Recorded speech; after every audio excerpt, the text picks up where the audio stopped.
Hello, everybody. Good afternoon. My name is Daniel Goodman. I'm the Director of Planning and Senior Wealth Advisor at Sierra Pacific Financial Advisors in Pleasanton, California. Hope this finds you well. This month's blog, and we hope you've seen some of our other ones on our webinars, is we're going to talk about the financial aspects of what you can do if you're in fear of a layoff. How can you kind of be planning for that? So one of the things that, is an interesting number is as of February 1st, between Google, Amazon, and Meta, they either have or have announced layoffs up to 41,000 people. So this begs the question, what are the things that you can do to potentially prepare from a financial perspective for that eventuality?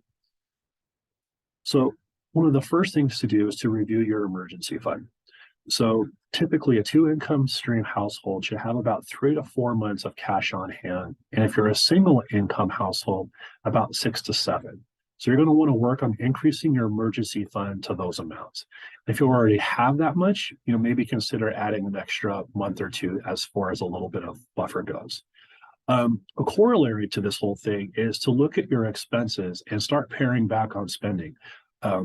Reducing the amount of time you go to Starbucks, for example, can be a great way to add a few extra dollars to your emergency fund. Also, brown bagging it to lunch is another great opportunity and a great way to save some money and, again, increase that amount of dollars in your cash fund. And that's the other thing, too, is be sure your emergency fund is in cash and isn't in a brokerage account. If you have to get money out of a brokerage account, it can take, 2, 3, sometimes even 4 days. If you have to sell something, then that has to take time to settle and then for that to get into your bank. So when you want your emergency cash, you want it pretty rapidly. So make sure your emergency fund is in cash.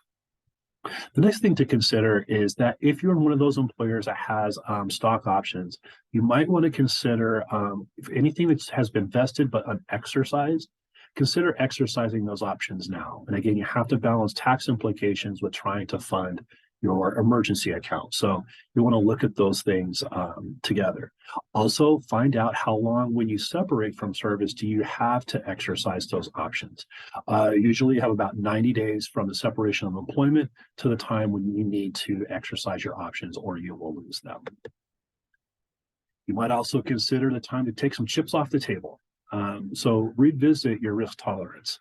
So where your long-term strategic tolerance probably hasn't changed, but your more tactical short-term tolerance may have.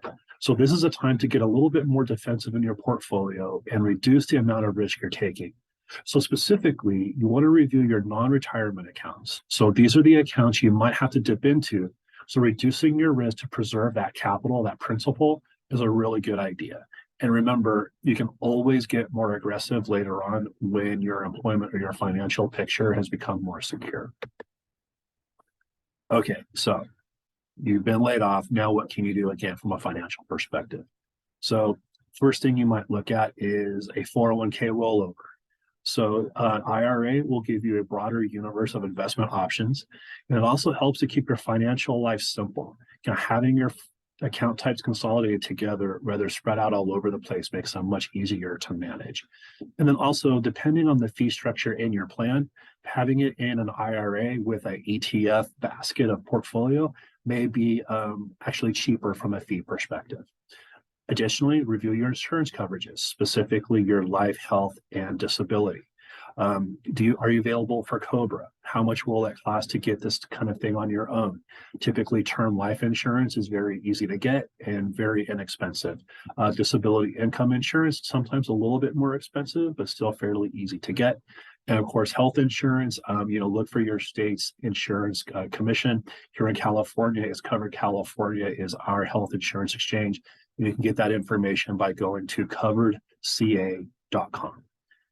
And then lastly, is your estate plan up to date? This is a perfect time to kind of review your wills and trusts, if you even have them in place. If you don't, this is a time to consider putting those things in place and getting kind of that estate plan in order.